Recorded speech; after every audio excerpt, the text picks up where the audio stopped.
If you have an old junky cutting board like this one, do not throw it away. Do this instead. You can draw whatever shape you want on it. I was inspired by this Anthropologie pumpkin cutting board. I used my jigsaw to cut the shape out, and when you're going around these rounded corners, I moved the jigsaw and the board at the exact same time to make smooth rounded curves. I did this throughout the board at the bottom there too, you can see.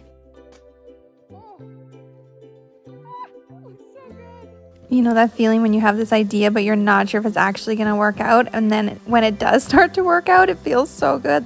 That's what's happening here. For sanding, I started off with 60 grit sandpaper. I wanted something really coarse to be able to get that whole top layer of wood off. Actually, I think it's veneer. It actually didn't take very long and it came off, and I also sanded all of the edges.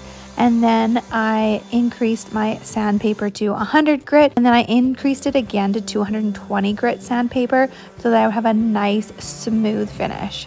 I used a damp rag to wipe it clean to make sure all of the dust was off of it. And then I used this cutting board oil. The brand is called Walrus Oil, and I purchased it at Lee Valley. I think you can get it on Amazon too. I'll leave a link in the description, but I have used this for lots of cutting boards. It works really well. It also works great to rejuvenate old cutting boards. It's a food safe oil. So you rub it in and then you let it sit for 24 hours, and then you just wipe off any of the excess. And then you seal it with this cutting board wax. Just wipe it in and then let it sit for 15 minutes and wipe off any excess. And then your cutting board is completely food grade. Can you believe this? I cannot believe how good this turned out. Like, this was the before, so bad.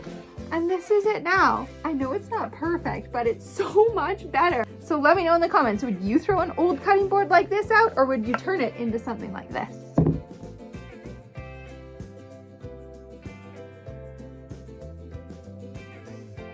I put some orange snacks together to make a pumpkin charcuterie board. I really love how it turned out, and I hope this inspires you to maybe not throw those old cutting boards away. So what do you think? Did I pull off this Anthropologie dupe? Let me know in the comments, and check out my other video because I did a West Elm dupe that I think you're really gonna love.